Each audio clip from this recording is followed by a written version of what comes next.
somewhere else, but this is where we found ourselves.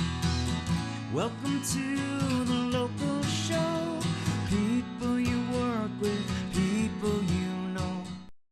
Welcome to another edition of The Local Show here on GrassRoots Community Network. Thanks, guys, for joining us this week. I'm Erik Skarvan, your host, still on our 19th year of broadcasting here on GrassRoots Community Network, which is America's original public access TV channel, founded by some great hippies, including John Smith in 1972. I'm so excited and honored and pleased that I can get a friend back on the show. One of my neighbors, actually, in the Upper East Side. Welcoming back Rachel Richards to The Local Show. Hey, Erik. Aspen City Council member. Yeah.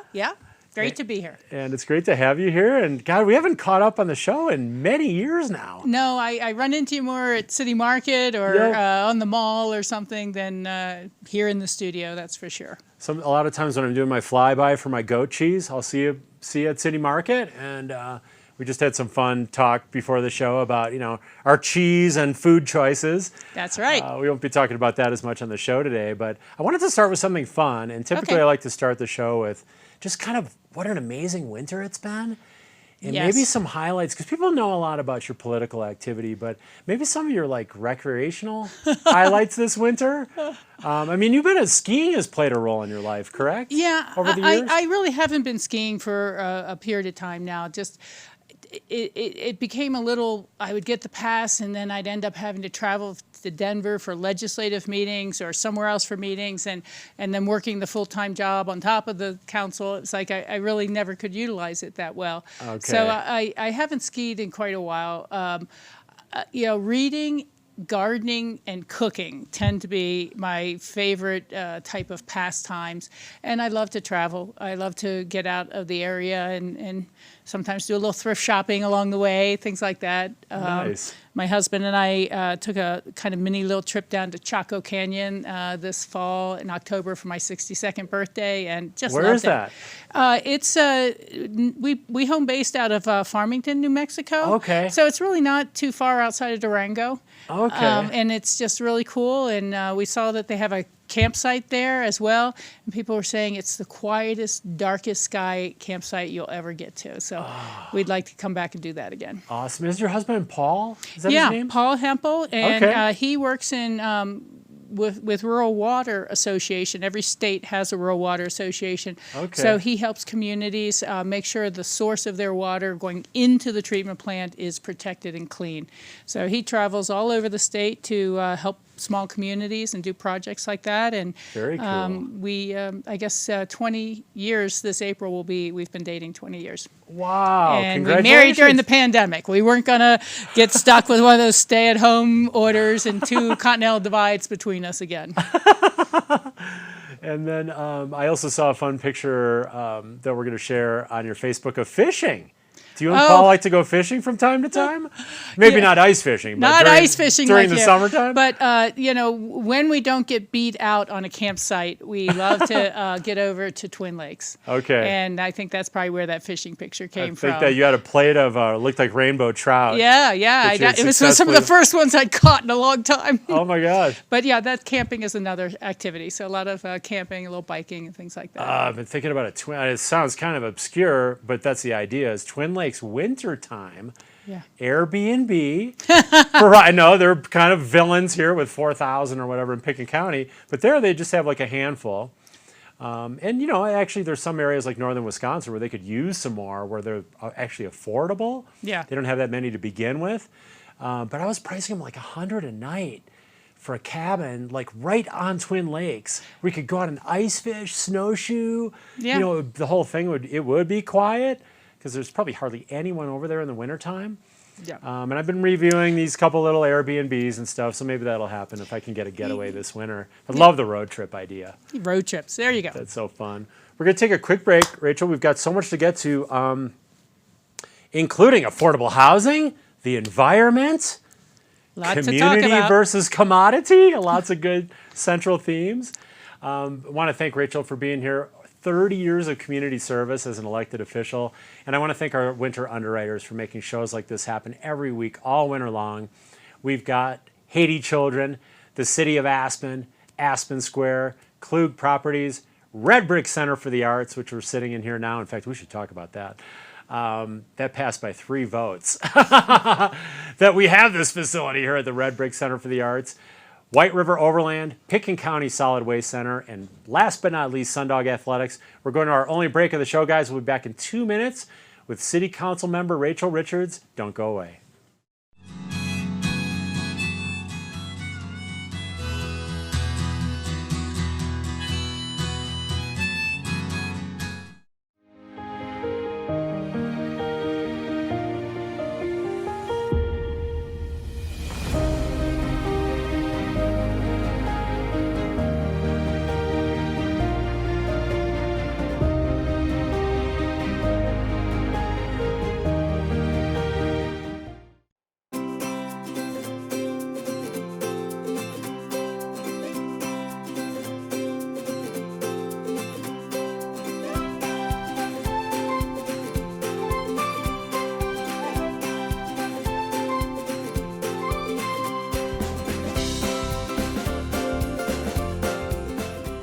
Donate, shop, and save. The Mother Lode Mercantile, now open at the Pickens County landfill. I'm so passionate about this community. I absolutely love living here and raising my family here. It gives me a lot of pride to share this with my friends and my clients and help them achieve their dreams of owning an Aspen snowmass and enjoying this incredible lifestyle. White River Overland in Aspen specializes in camper van upfitting, catering to mountain dwellers and outdoor enthusiasts. WRO's builds are purpose-driven to facilitate and enhance skiing, cycling, camping, climbing, and river adventures. More information at whiteriveroverland.com. Providing exceptional service for over 50 years, Aspen Square features studio and larger condominiums for nightly rental with an ideal downtown Aspen location. They offer fully equipped kitchens, wood-burning fireplaces, and private balconies with full hotel-style services and gracious hospitality. Aspen Square is proud to support the local show. The Red Brick Center for the Arts is Aspen's hub for creative activity, offering youth and adult art classes, community rooms for rent, artist studios, nonprofit offices, lectures, events, and rotating exhibitions with artwork for sale. Come by to connect and be inspired. Learn more at redbrickaspen.com. Sundog Athletics, Aspen's adventure sports school and snowshoeing specialist since 1996, is your opportunity to experience private, all-inclusive snowshoeing, cross-country skiing, and fat biking instructional adventures that will immediately improve your safety, performance, and enjoyment. Like Sundog Athletics on Facebook for fresh updates, or explore sundogathletics.com. Support for the local show comes from the City of Aspen. The Castle Creek Bridge is nearing the end of its lifespan, and the city is proposing an entirely new bridge as a safe and resilient solution. You can learn more about the bridge construction, transportation options, and in-person and online public events at castlecreekbridge.com. Welcome to the local show. People you work with, people you know. We're back here on the local show. Thanks for sticking with us, guys, where each week we feature inspirational locals from throughout the Roaring Fork Valley. Sometimes I reach a little bit beyond, like to Paonia. We're trying to get Gabrielle Louise back in a couple weeks. She plays live music out of Paonia and joined us last year. But this week, we want to get into your tradition of community involvement. 30 years, as I mentioned, going to break as an elected official. And what are some of those highlights, Richard? You've served as the mayor of Aspen, city council member currently, Pickens County commissioner. Are those the 3 elected positions? Those are the 3 elected positions, yeah. Okay. I was first elected in 1991, and I think I was 30 years old. I just turned 62 this fall. I am finishing up my final term with council at this time, and it said I would not run for this election. But I really can understand why other people do, because it is an honor to serve, and it's really difficult. You carry a lot of stress and worry over decisions, because, you know, at the end of the day, you have to vote on things, and you try to explain why and where your decision came down and hope people understand. But it is challenging because you just can't make everyone happy, and you have to be clear about that. But I was thinking about it to come over and meet with you. I was the first campaign I ever managed was to buy the red brick here, which we won by 3 votes. I then created the deal with the school district to save the yellow brick and create new ball fields up there and create the child care center. I was mayor when we approved the plans and broke ground on the ARC, including moving the Aspen Youth Center up to the ARC, which was kind of failing in its location here. Yeah. We got the people back together to start the private fundraising on the hockey side, and it was finished under Mayor Clanderud's term, and I ended up working with her.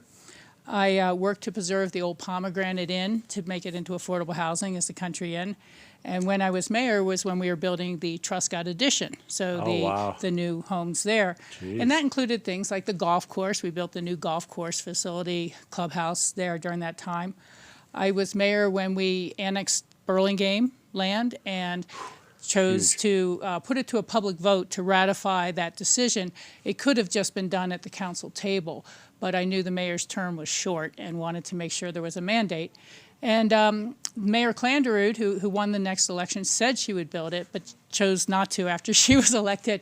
And that's really what resurrected my career. And I came back to say, we are going to build Burlingame, and was reelected pretty handily to get that done. And so pulling the very last phase of that into completion, units probably for sale late spring, I am very happy about that.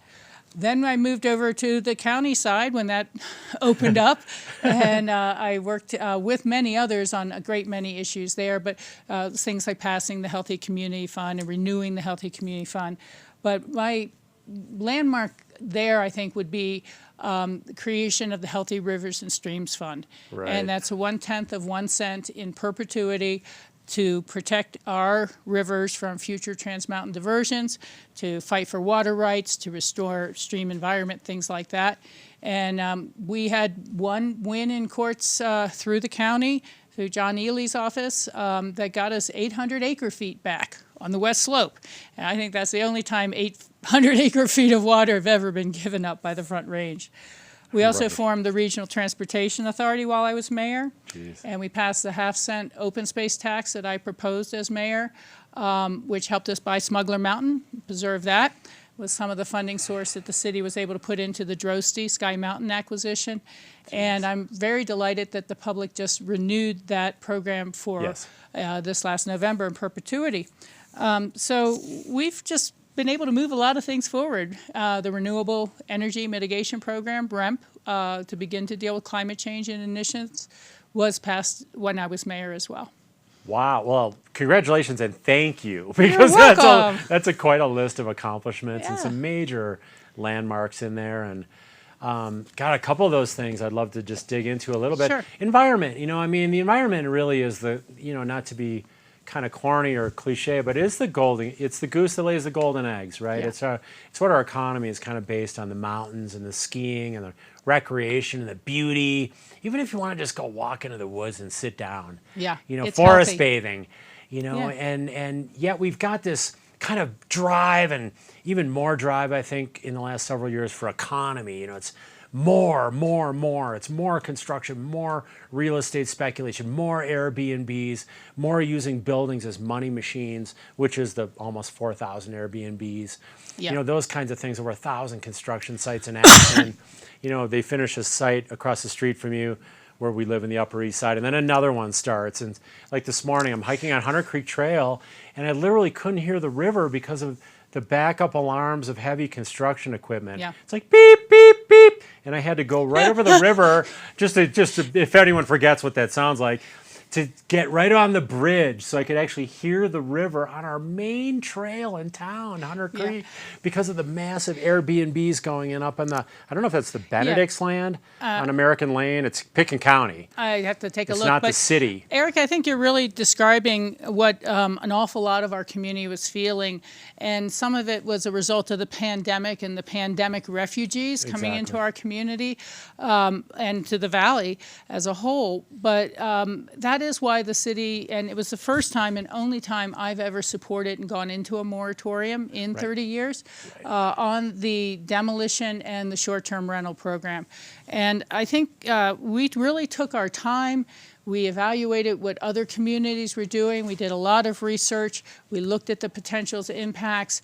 We did outreach with affected parties and community members, multiple public meetings, and finally passed a code that would begin to rein that in our town. And existing STRs were able to go forward, but when homes sell, they can't keep their STR permit. You can't book $200,000 of reservations and then bump up the property value by saying you already have reservations. And so things like that. And then we asked the community, should they pay the mitigation for basically creating a new 4,000 beds in our community, and that we didn't have the human capital, the human infrastructure to support those guests once they walk outside that front door. Exactly. And I'm really was delighted to see the community support that with a 62-38 margin, despite some really vigorous opposition by our friends at the Red Ant and others. But it's important, if we are going to maintain a sense of community here, and that we're not going to become the classic busboys, billionaires only scenario that was described as a potential outcome for our community 20 years ago. And I certainly see people willing to push us in that direction. I have had exchanges with one of the founders of Aspen Deserves Better, who says we would be able to house 80% of all the people we needed if we just eliminate anyone who works a non-essential resort job. That if we just start deciding what are the essential resort jobs and tell all non-essential workers they can't qualify or live in APSHA housing anymore. And I'm like, well, who are the non-essentials, Yeah. And, I can't answer that. But if we did it... Who gets to play God, I guess. I've heard opposition, arguments that, we should make it so that you can't work for a private home or anyone on Red Mountain or any single family has to serve the whole resort. And I'm saying, legally that might not fly because homes have paid in housing mitigation to the housing fund, and to tell those people they can't access the very employees they help mitigate for, that's not going to fly. Right. So I'm not going to be the one to say, is a postal service worker more important than a snowplow driver, more important than a sheriff's deputy, or less important than a child care worker, and more important than this person. I think it's a highly divisive road that some people would like to have us go down of, if we can buy your services on the internet, you don't get to live here. So forget about graphic artists and design work. Or we can do all our banking online now, so we don't need bank tellers in a local store. I mean, who knows what it is? But we are a whole community, and our housing program has always been about a community as much as working is your entry into the program. And naturally, you need to work your hours. You need to verify you work your hours. I'm fully supportive of all compliance efforts. Yeah. But at the same time, we build 3-bedroom units so that people can have children, and so they will stay here in the arc of their life and not say, okay, I'm here in Aspen, I'm a seasonal person, I'll be here for 3 years and build my resume and I'm gone, and I'm just here for the party years. You don't build a community on a transient town. And we've been losing community pretty vigorously and accelerated by the pandemic in ways that it's hard to describe. Yeah. And it's not just our community, it's our workforce. So it is both things. Yeah. I gave a presentation to Rotary this summer, and the research showed that home prices in Rifle and Silt between the year 2021 and 2022 went up over 40%. Wow. And so you're thinking you're going to have these workers who want to come and work in Aspen for $1, $2 more than they can make in Glenwood Springs, and sacrifice 12 or more hours a week of their lives commuting. That's reliance on a resource that is not going to exist for us in the future. Well, I remember not the current Aspen area community plan, but the former one, it was a 60% goal to house 60% of our employees. And I know some people still believe in that. You know, Steve Yeah. Scadron had spoke of it, you know, even after that AACP had been revised. Yeah. And that's a whole nother discussion. How relevant is the Aspen Area Community Plan with all the demographic change we've had, especially accelerated during COVID? Yeah. We've got a lot of different value systems. Value systems that say, my value is the return on investment. And it goes back to this kind of community versus commodity. You know, Eric, I have to tell you, I just saw a yard sign that said, I can't vote for this I saw that. person for mayor, but you can. Right. And it's like literally saying, this person will take care of my economic interest in my second home. Right. And forget about the community side. Right. I want you to have someone who's there. So this is the choice our community has in this election.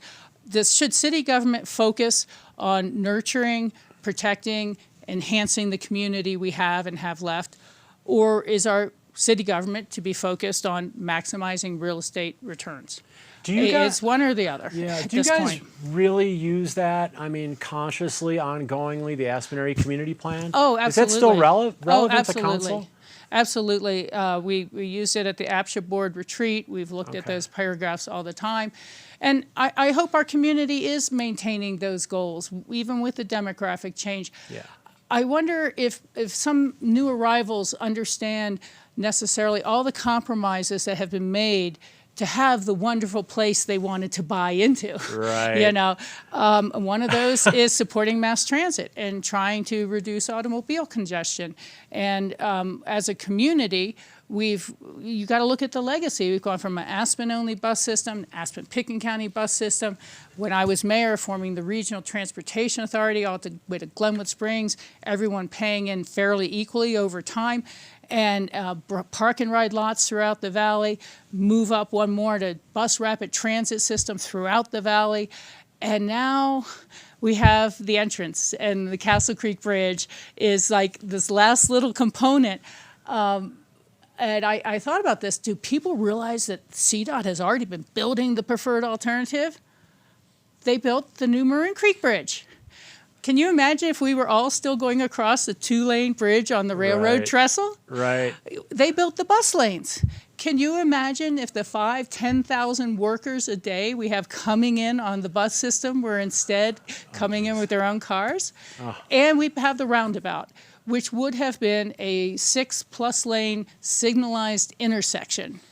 And the reason it locks up is we've never finished the rest of the design. We've never stopped from there. Right. And so our community, I know people are saying the city's pushing this idea, and it's more of the city saying, how many people are still driving 60-year-old cars? Will it last you forever? What happens? When do we replace it, and which location?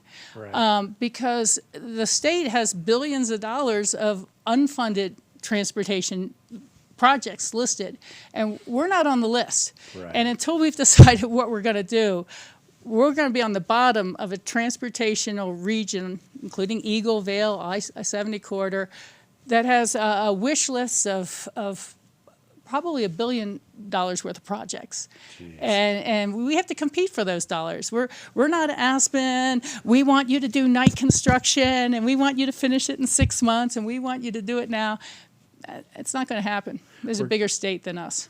Yeah, I'd love to discuss that more, but we're down to just a couple of minutes. And I think that, the environment and affordable housing are so tied together. One thing that I've discussed with Roger Muralt recently, and he actually wrote about this earlier this winter. Yeah. Would we be willing to look at the top 2 sacred cows, open space and affordable housing, and sacrifice a little bit of open space to get housing in Aspen, not at the airport, where you're across from jet fumes, frankly. I don't even know if that's fundamentally safe, but those cars are going to line into the entrance, many of them. Well, is there a way we could say sacrifice a corner of Muralt that had been floated as an idea when 433 Castle Creek?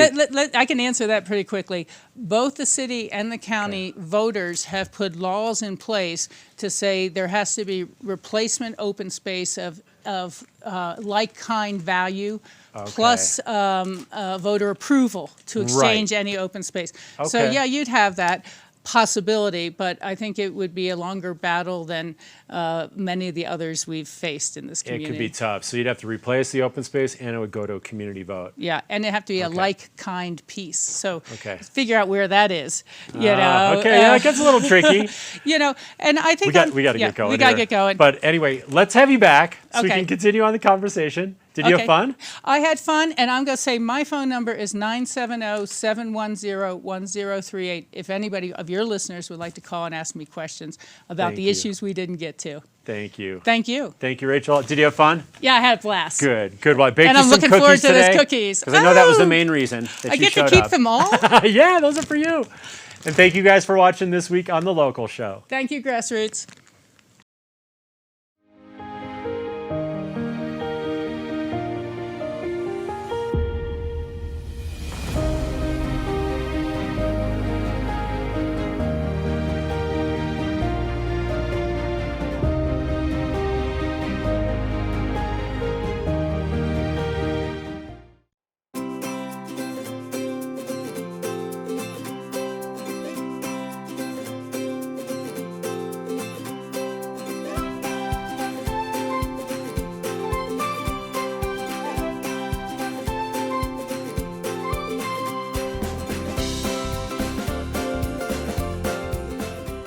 Donate, shop, and save. The Mother Lode Mercantile, now open at the Picken County landfill. I'm so passionate about this community. I absolutely love living here and raising my family here.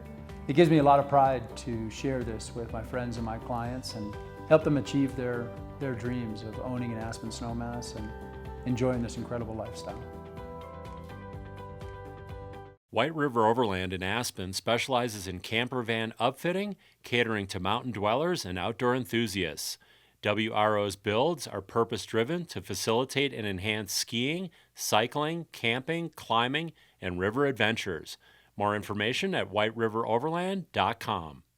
Sundog Athletics, Aspen's adventure sports school and snowshoeing specialist since 1996, is your opportunity to experience private, all-inclusive snowshoeing, cross-country skiing, and fat biking instructional adventures that will immediately improve your safety, performance, and enjoyment. Like Sundog Athletics on Facebook for fresh updates, or explore sundogathletics.com. Welcome to